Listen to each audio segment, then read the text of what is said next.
हो गई रिकॉर्डिंग चालू? ठीक है, चलो चैप्टर का नाम लगा लो, statement and assumption. Statement and assumption. देखो इसमें 5 से 6 चैप्टर हैं अंदर अंदर, अगर अपन देखेंगे तो अंदर अंदर पढ़ते जाएंगे तो 5 से 6 चैप्टर हैं। तो सबसे पहला टॉपिक निपटा देगा जिसका नाम है statement and assumption. Statement and assumption. Statement and assumption. Assumption, assumption Hindi में लिख लेना, कथन एवं पूर्ण धारणाएं। कथन एवं पूर्ण धारणाएं, बुक में देखा होगा आपने। हाँ बिल्कुल, कथन एवं पूर्ण धारणाएं।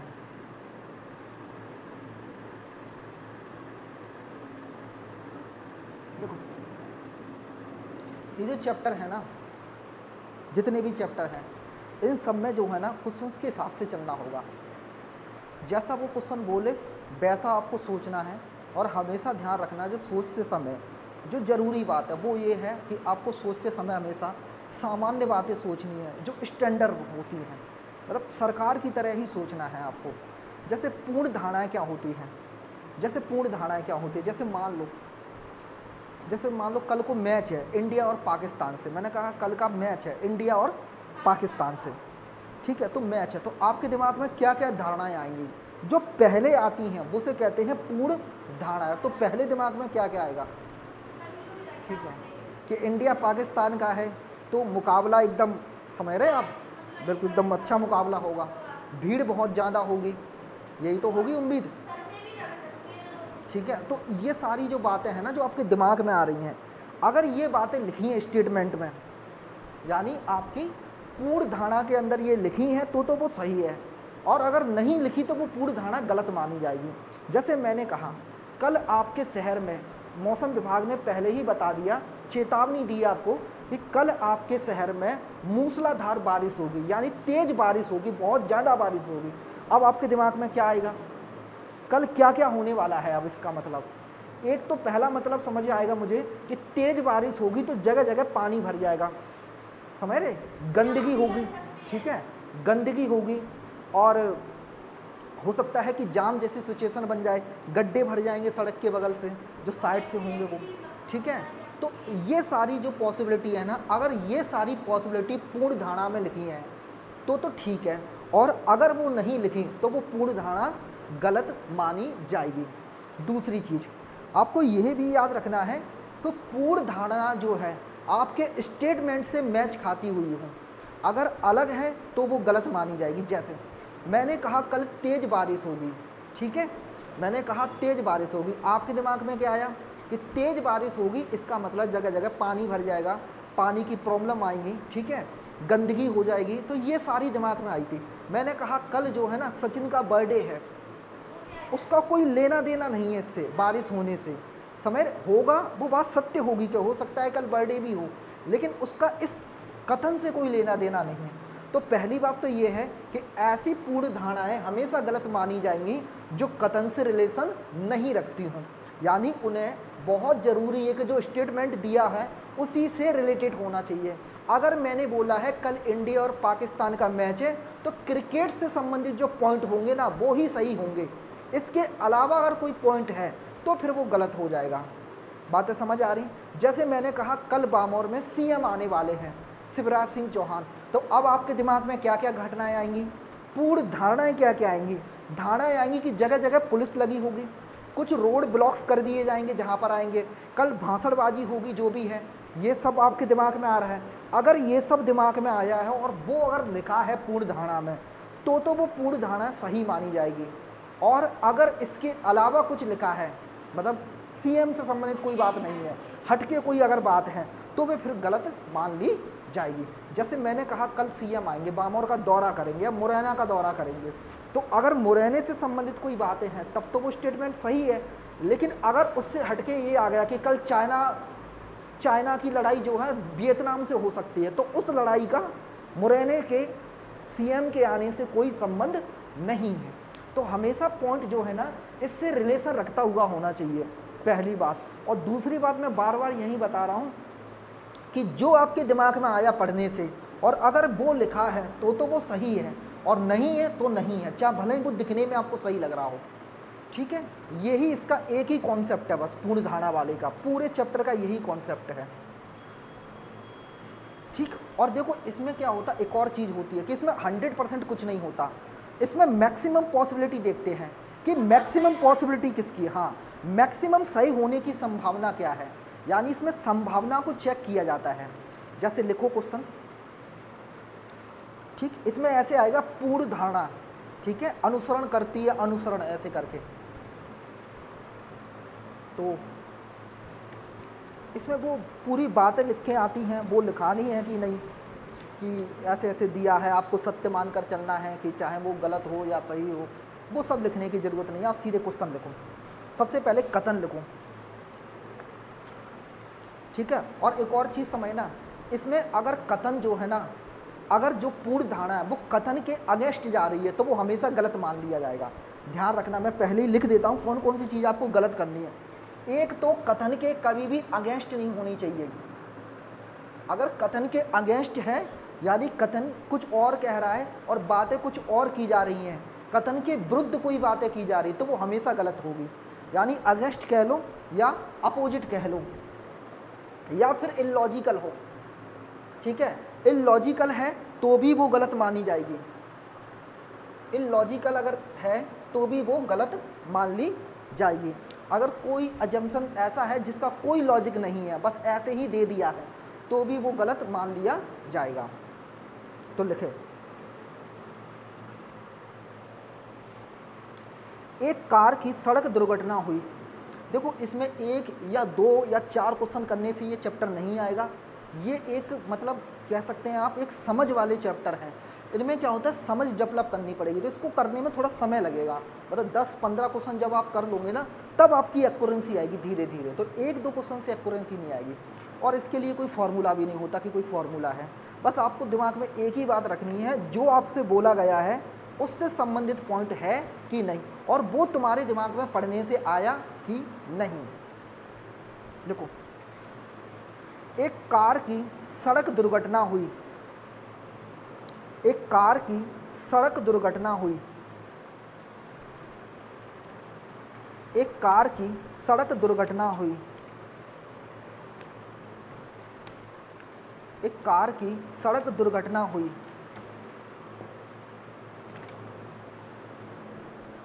और पेड़ से जाकर टकराई, और पेड़ से जाकर टकराई, और पेड़ से जाकर टकराई। आगे लिखना, इसी में लिखते रहना। कभी कभी ये कथन दो आ जाते हैं और कभी कभी एक भी आ जाता है, तो ये तो उसमें तो सिंगल ही है। टकराई, फुल स्टॉप करके आगे लिखना। सड़क अच्छी नहीं थी, सड़क अच्छी नहीं थी, फिर से फुल स्टॉप लगाओ, फिर लिखना आगे। ड्राइवर काफ़ी कुशल था, ड्राइवर काफ़ी कुशल था, ड्राइवर काफ़ी कुशल था, ड्राइवर काफ़ी कुशल था। वह पिछले 15 सालों से, वह पिछले 15 सालों से कार चला रहा था, वह पिछले 15 सालों से कार चला रहा था। इसको बंद कर देना, इस वाले पंखे को जाके, मुझे याद नहीं रहा, वो पहले नंबर की स्विच होगी ना, नहीं नहीं इसे चालू करो, पहले नंबर की इधर से पहले जो प्लग लगा होगा ना वहाँ से पहला, बस ठीक है।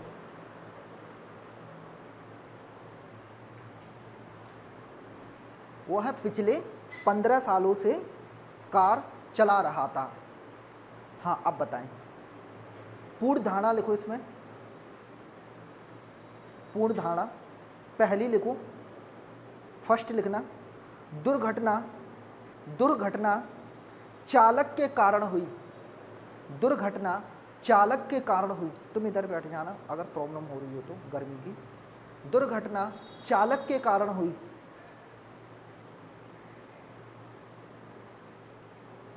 दूसरा पॉइंट लिखो, कार में यांत्रिकी खराबी थी,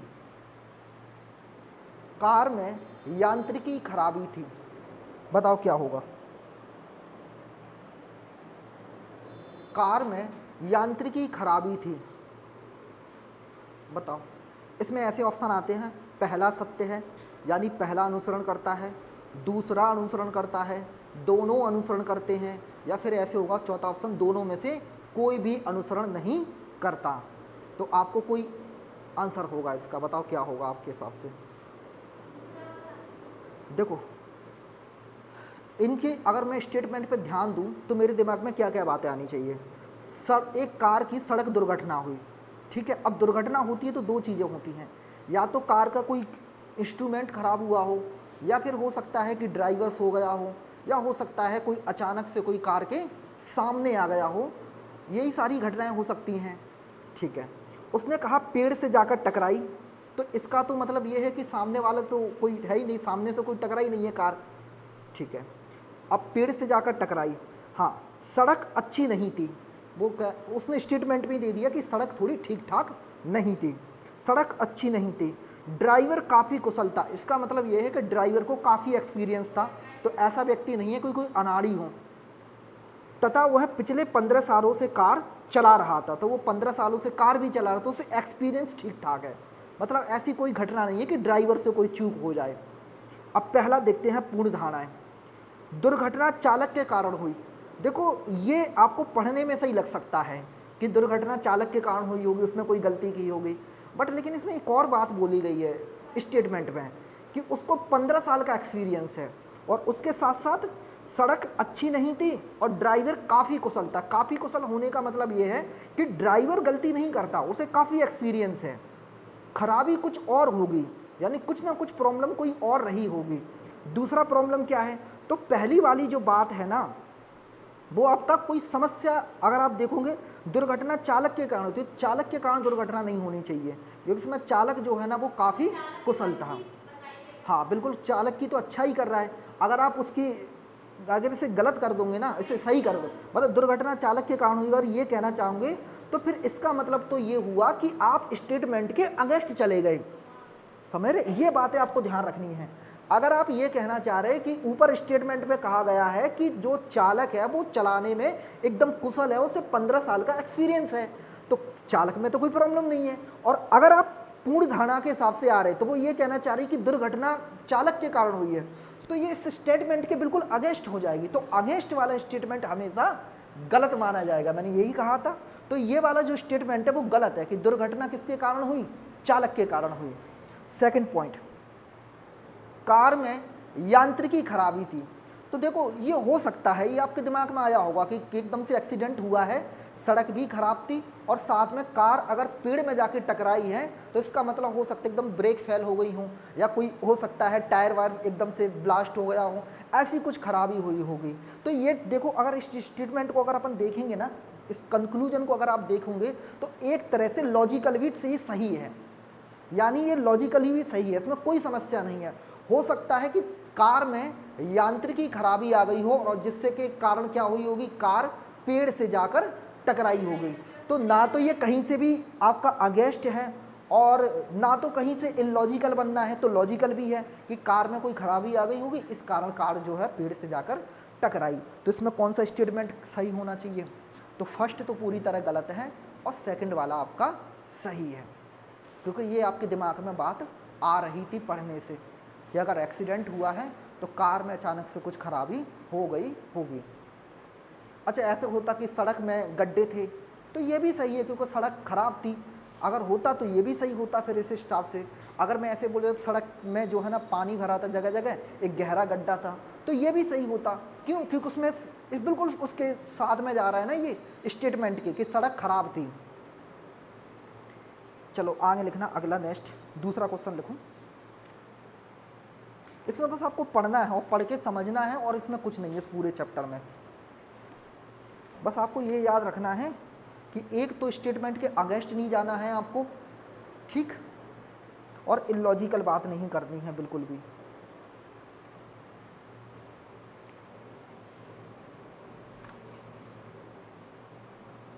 लिखो,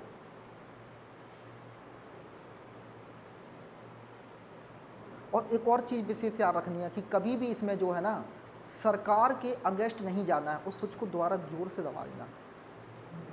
चलो चल रहा है, ठीक है, रहने दो। कभी भी जो है ना आपको सरकार के खिलाफ नहीं जाना है, ये बात विशेष याद रखना है, ठीक है।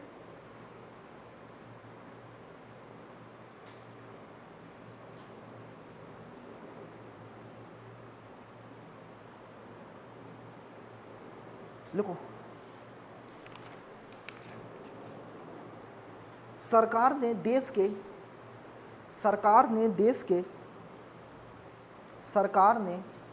के सभी सूखा सरकार ने देश के सभी सूखा प्रभावित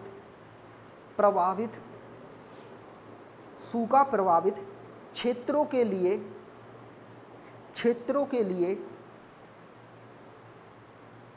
काम के बदले अनाज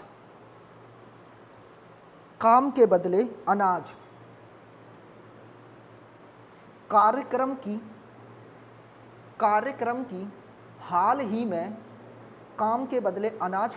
की हाल ही में घोषणा की है। यानी ये कहना चाह रहा स्टेटमेंट कि जहाँ पर सूखा पड़ा है ना, वहाँ पर सरकार एक स्कीम लेके आई है, और स्कीम क्या है कि आप काम करोगे तो उसके बदले आपको क्या मिलेगा, अनाज मिल जाएगा, यानी अनाज दिया जाएगा आपको। तो ये सरकार की स्कीम है।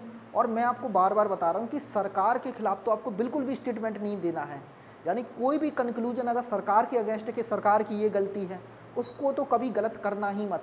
सरकार के तो अगेंस्ट बिल्कुल ही नहीं जाना आपको। देखो, पूर्ण धारणा में लिखो। अब आपके धारणा दिमाग में क्या आई होगी वो सारी देखो, पढ़ने से अगर आती हैं तो। पहला, इन कार्यक्रमों को चलाने के लिए सरकार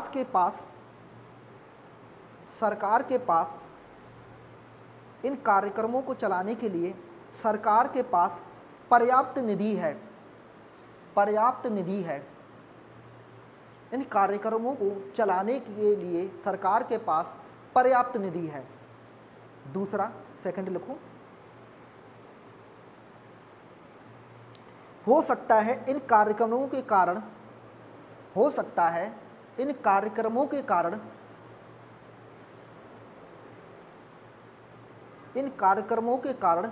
प्रभावित लोगों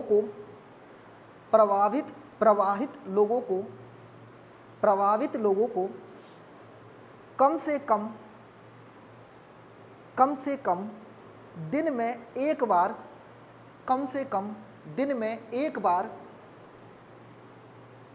खाना मिल जाए। कम से कम दिन में एक बार खाना मिल जाए।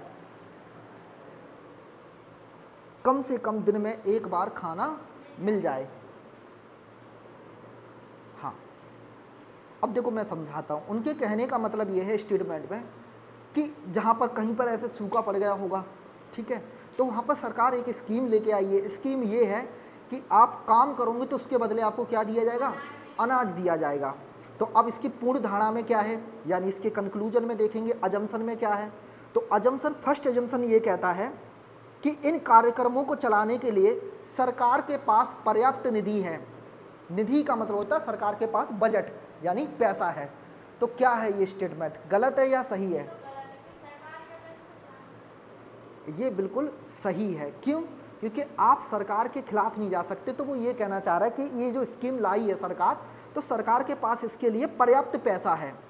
पर्याप्त क्या है, निधि है। तो है, आपको ये मानना पड़ेगा, तभी तो सरकार ऐसी स्कीम लेके आ रही है।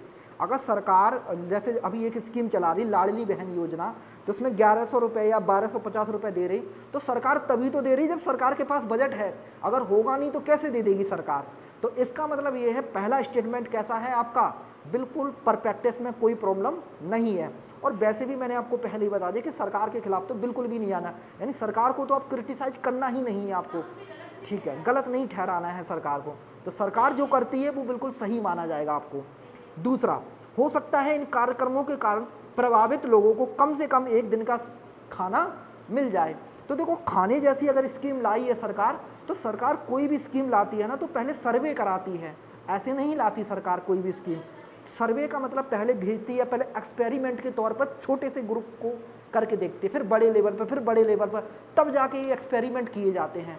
ठीक है, चलो तो जैसे हाँ वैसे ही तो सरकार पहले क्या करती है, किसी भी स्कीम को लाने से पहले पूरी जानकारी निकालती है कि क्या मेरे पास इतना बजट है कि नहीं, क्या स्कीम चल पाएगी कि नहीं, इस स्कीम में क्या क्या प्रॉब्लम आएंगी, तो ये सारे पहले ही फेस किए जाते हैं, तभी सरकार लागू करती है।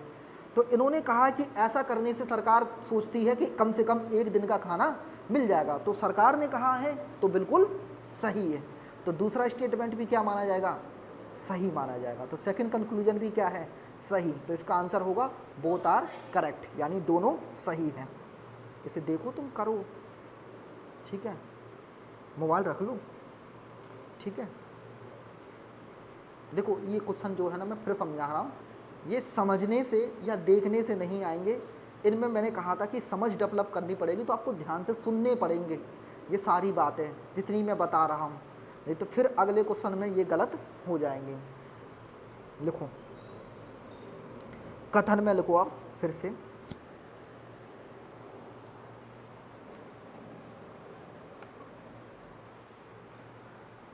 कथन में लिखना, नगर निगम में मानसून के आने तक, नगर निगम में मानसून के आने तक, नगर निगम में मानसून के आने तक, मानसून के आने तक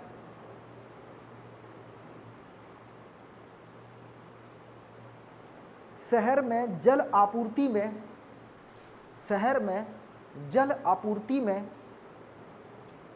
शहर में जल आपूर्ति में 50%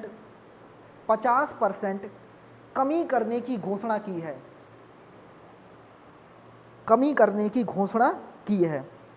अब इसको पढ़ के क्या समझ आ रहा है, इसका मतलब शहर में मानसून नहीं आया इस बार, मतलब बारिश अच्छी नहीं हुई, तो इसलिए सरकार ने क्या सोचा है कि जो पानी की जो सप्लाई है उसमें 50% की क्या कर दें, कमी कर दें, यानी कम पानी। जैसे आपके शहर, पहले मान लो आपके मोहल्ले में 2 घंटे पानी चलता हो, तो अब कितने घंटे चलेगा, 1 ही घंटे आएगा अब, तो 50% की कमी हो गई।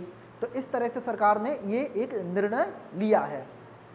तो अब इसमें पढ़ो, लिखो पूर्ण धारणा में अजम्पशन लिखो, फर्स्ट अजम्पशन लिखो,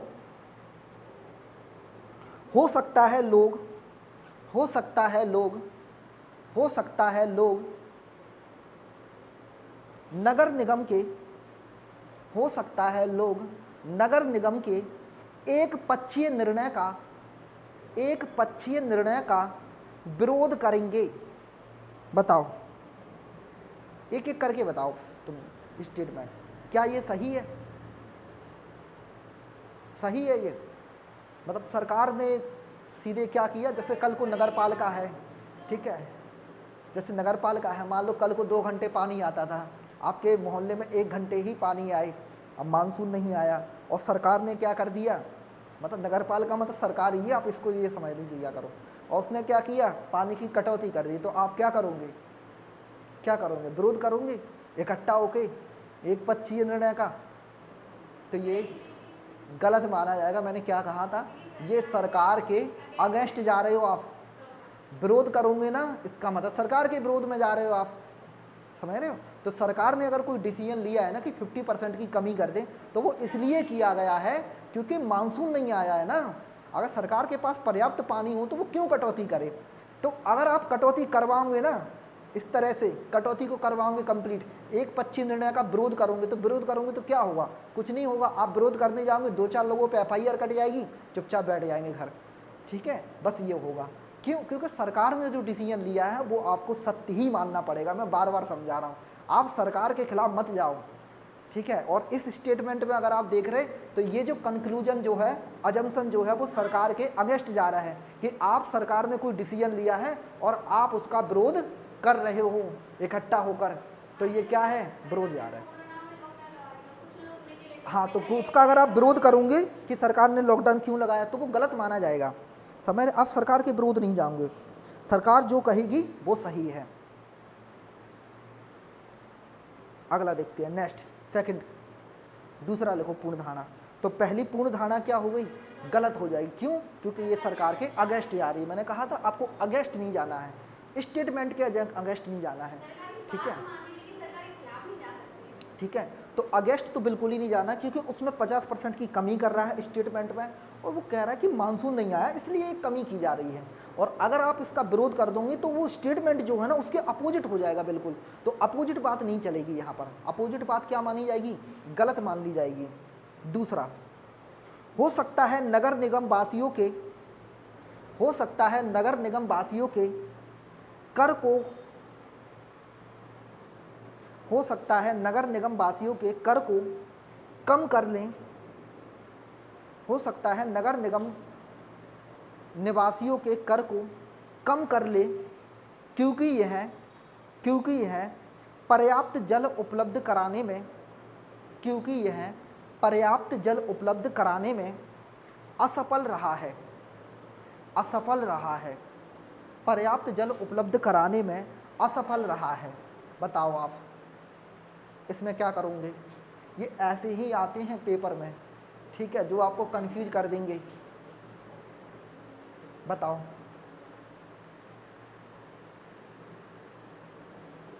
देखो आप इस बात को ऐसे समझो, जैसे आपके यहाँ पर शहर में अगर 1 घंटे लाइट ज़्यादा चली जाए, कटौती ज़्यादा हो जाए, तो क्या आपका बिल कम हो जाता है? बिल जितना आता है, यूनिट कम बनेगी तो कम बनेंगे पैसे, ज़्यादा यूनिट बनेगी तो ज़्यादा पैसे बनेंगे। यूनिट के हिसाब से पैसे चलते हैं ना, समझ रहे हो आप? तो कटौती होने से, और दूसरी बात ये कटौती की किसने है? सरकार ने। तो अगर आप कटौती के खिलाफ आंदोलन करके और बिल कम करवाना चाह रहे हो, इसका मतलब तो फिर से वही बात आ गई कि आप सरकार पर दबाव बना रहे हो, सरकार के खिलाफ जा रहे हो। तो ये भी स्टेटमेंट क्या माना जाएगा? गलत माना जाएगा। हमें कटौती कम कर देने से बिल कम नहीं होता। यानी जैसे आप कभी पता होगा तो नल का बिल भरता है हर महीने, तो ज़्यादातर लोग साल में भरते इकट्ठा, ठीक है। तो इसका मतलब ये है कि किसी दिन पानी नहीं आया तो क्या आपका टैक्स नहीं लगेगा? टैक्स तो लगता है तब भी आप पर।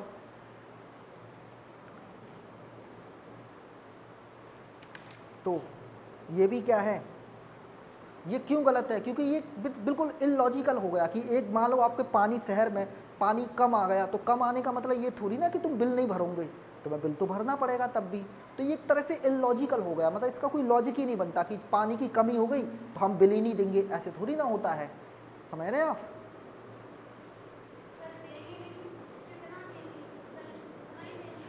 क्या पानी फिर ये नहीं है ना कि पूरी तरह कटौती की गई है, पूरी तरह बंद थोड़ी ना किया गया है, 50% किया गया है कम। वो भी कब? जब मानसून की कमी है इसलिए। तो ये स्टेटमेंट कैसा हो जाएगा? इलॉजिकल हो जाएगा, दोनों गलत होंगे इसका मतलब।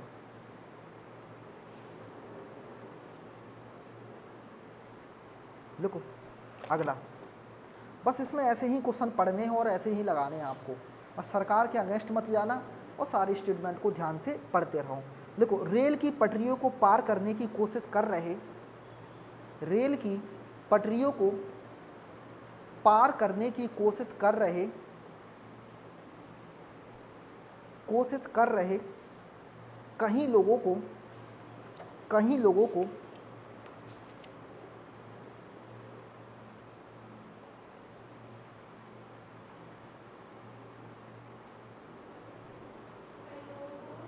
कहीं लोगों को रेलवे पुलिस ने पकड़ लिया। रेल पटरियों को पार करने की कोशिश कर रहे कहीं लोगों को रेलवे पुलिस ने पकड़ लिया और छोड़ने से पहले भारी जुर्माना लगाया। ये शब्द को समझना, भारी जुर्माना। ये क्यों लगाया जाता है ऐसा? इसलिए लगाया जाता है भारी जुर्माना कि ताकि फिर कोई ऐसी गलती ना दोहराए, इसीलिए तो लगाते हैं भारी जुर्माना। तो रेल पटरियों को पार कोशिश कर रहे लोगों को रेलवे पुलिस ने पकड़ लिया और छोड़ने से पहले उन पर भारी जुर्माना लगाया। जैसे आपको पता होगा स्टेशन पे आप ऐसे इधर से उधर नहीं निकल सकते, समझते? आपको कहाँ से जाना होगा? आपको प्लेटफॉर्म पे जो ब्रिज होता है उस ब्रिज के माध्यम से एक प्लेटफॉर्म से दूसरे प्लेटफॉर्म पे जाऊँगा, आप डायरेक्ट पटरी को क्रॉस नहीं कर सकते, ठीक है। ये एक जुर्म माना जाता है, ठीक है। चलो, हाँ, तो लिखो पूर्ण धारणा में, देखो फर्स्ट लिखो, हो सकता है भविष्य में लोग, हो सकता है भविष्य में लोग रेल पटरियां पार ना करें, हो सकता है भविष्य में लोग रेल पटरियों पर ना चढ़ें, ऐसे लिख लेना, रेल पटरियों पर ना चढ़ें, हो सकता है भविष्य में लोग रेल पटरियों पर ना चढ़ें। बताओ कैसा है ये सही है। क्यों? क्योंकि तब भारी जुर्माना लगाया ही इसलिए है ताकि बार बार कोई फिर पटरियों पर ना जाए, इस तरह से, बिल्कुल सही। दूसरा लिखो, हो सकता है लोग रेल की पटरियां पार करते रहें, हो सकता है लोग रेल की पटरियां पार करते रहें और भारी जुर्माना भरते रहें, और भारी जुर्माना भरते रहें, भारी जुर्माना भरते रहें,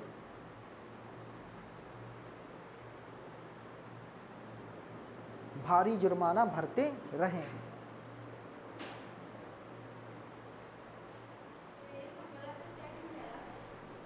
तो ये दूसरा कैसा है? ये तो बिल्कुल इलॉजिकल है। कौन होगा कि जो जुर्माना भी भरे और फिर पटरियां भी पार करते रहे? और अगर आप ऐसा कर भी रहे हो तो फिर स्टेटमेंट के अगेंस्ट चले जाओगे बिल्कुल, जो कि गलत माना जाएगा। तो ये क्या है? स्टेटमेंट के अगेंस्ट है। सरकार ने भारी जुर्माना लगाई इसलिए ताकि रेलवे लाइन को क्रॉस ना करें लोग बाग। समझ आ गई है? समझ आ गया ये चैप्टर? तो छोटा सा चैप्टर है, बहुत ज़्यादा बड़ा नहीं है।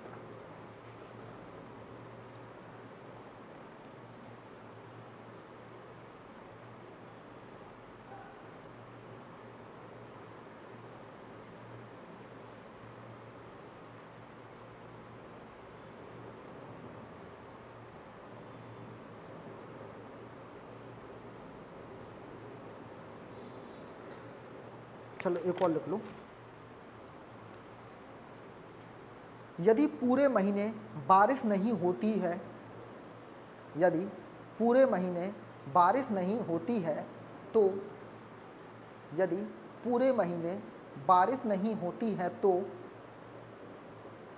पूरे महीने बारिश नहीं होती है तो, पूरे महीने बारिश नहीं होती है तो, यदि पूरे महीने बारिश नहीं होती है तो अधिकतर इंसान संकट में पड़ जाएंगे, अधिकतर इंसान संकट में पड़ जाएंगे। पूर्ण धारणा में लिखो, अधिकतर इंसान संकट में पड़ जाएंगे। पूर्ण धारणा में लिखिए,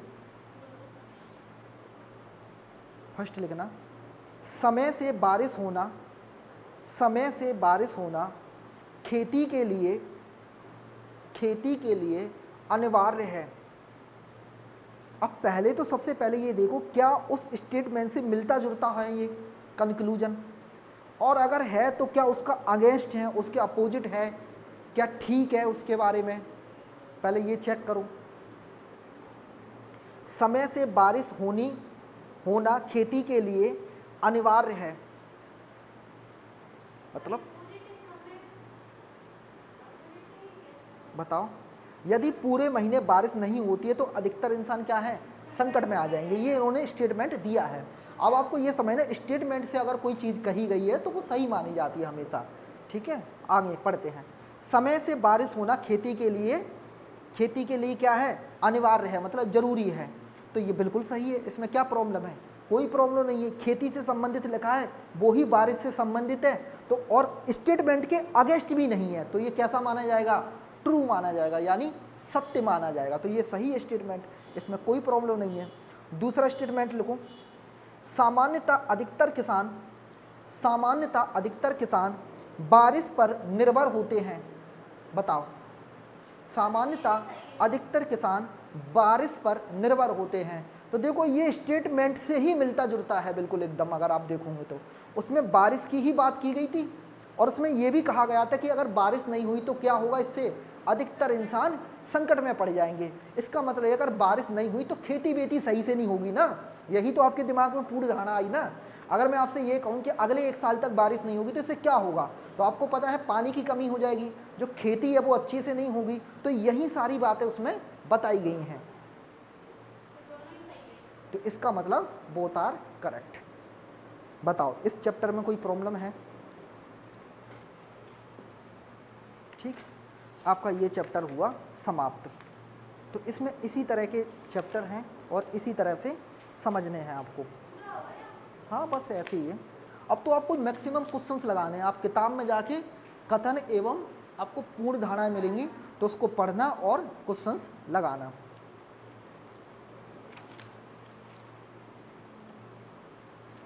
अगला लिखो, कथन एवं प्रभाव।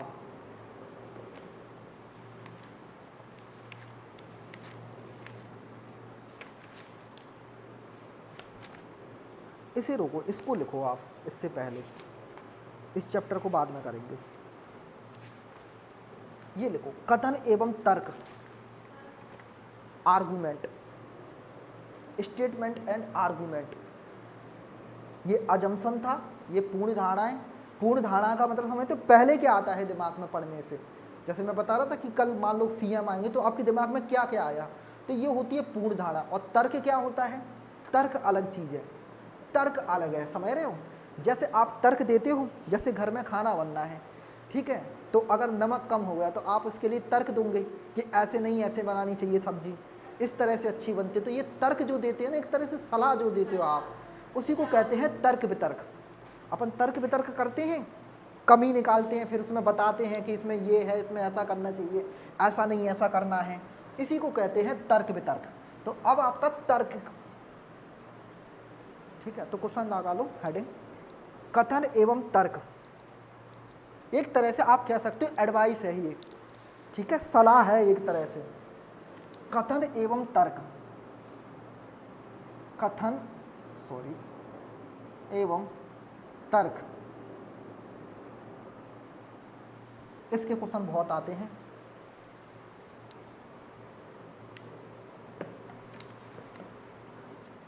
अच्छा, मैं इसमें ये बताना चाह रहा हूँ कि तर्क का मतलब होता है आप एक तरह से एडवाइस करना, ठीक है। अब इसमें कुछ की पॉइंट है जिनसे आप जल्दी पकड़ पाओगे इसको, कि सही और गलत में पहचान कर पाओगे। जैसे एक तरफ लिख लेना स्ट्रॉन्ग और एक तरफ लिख लेना वीक, आर्गूमेंट। तर्क का मतलब होता है आर्गूमेंट। एक तरफ लिख लेना स्ट्रॉन्ग और एक तरफ लिख लेना वीक, कमजोर।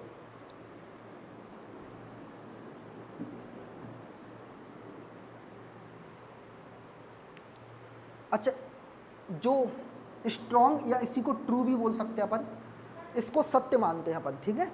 लिखो पहला, अगर यूनिवर्सल फैक्ट दिया है, universal fact, universal fact, universal fact दिया है तो वो हमेशा कथन कैसा माना जाएगा? सत्य माना जाएगा। यूनिवर्सल फैक्ट मैं समझाता हूं, सार्वभौमिक सत्य, यूनिवर्सल फैक्ट कैसे? सार्वभौमिक सत्य,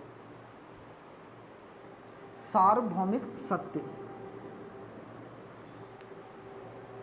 जैसे आप पढ़ते हो ना कि सूर्य हमेशा पूर्व से निकलता है, ये सार्वभौमिक सत्य है, सबको पता है ये, ठीक है। मैंने कहा जैसे हमेशा, जैसे पानी जो होता है वो कलरलेस होता है, पानी का कोई रंग नहीं होता, तो ये क्या है? सार्वभौमिक सत्य है ये, समझ रहे हो? तो ये जो चीज़ जो पहले से होती चली आ रही है और होती ही रहेगी, इसी को कहते हैं सार्वभौमिक सत्य, यानी यूनिवर्सल फैक्ट। अगला, आपको सरकार हो,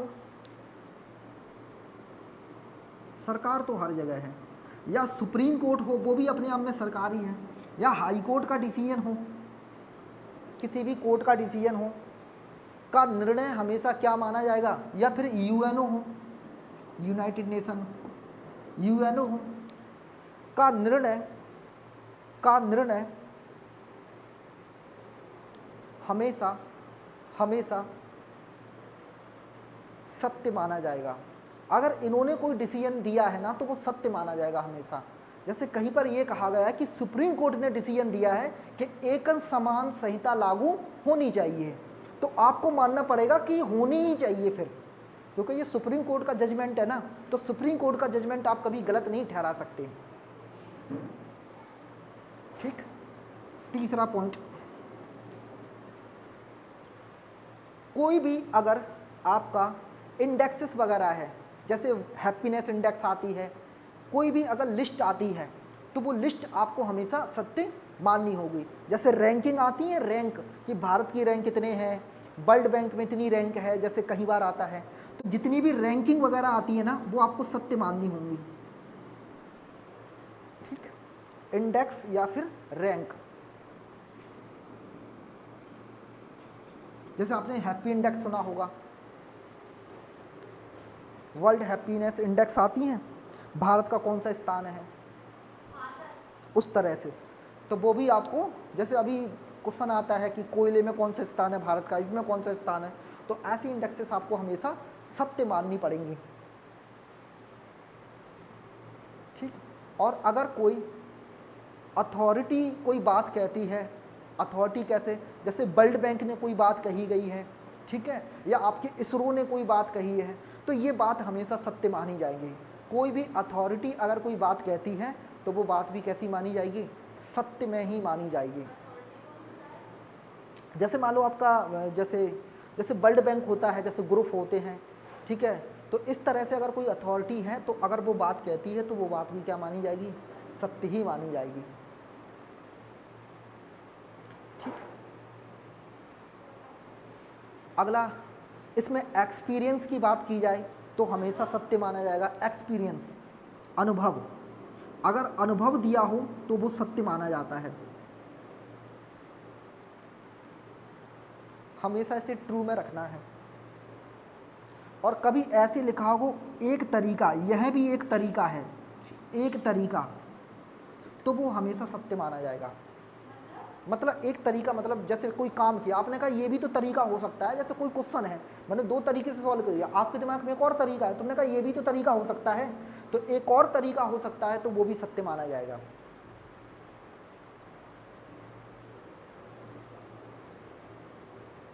अब इसमें वीक कौन कौन से होते हैं, देखो, एक तो कभी भी तुलना होना, तो वो हमेशा वीक माना जाएगा। जब भी कभी तुलना हो रही है तो उसे गलत करना, जैसे मैंने कहा कि इंडिया की स्थिति भारत की स्थिति से, इंडिया की स्थिति पाकिस्तान की स्थिति से बहुत अच्छी है, तो तुलना जहाँ भी हो रही है ना, वहाँ आपको गलत करना है, ध्यान रखना। तुलना हमेशा गलत मानी जाती है, कंपैरिजन हमेशा गलत माना जाता है इसमें। दूसरा, अगर इसमें कुछ शब्द दिया हो, एकमात्र, समझ रहे, ये दिया हो कि यही एकमात्र तरीका है, अगर एकमात्र दिया हो या एकमात्र तरीका है तो ये हमेशा वीक में माना जाएगा, ये गलत कर देते हैं। एकमात्र अगर शब्द लिखा है ओनली, तो हमेशा ये गलत माना जाएगा। इसका मतलब जैसे मैंने कोई सवाल करा है, मैंने कहा बस यही एकमात्र तरीका, इसके अलावा कोई नहीं है, तो ये गलत माना जाएगा।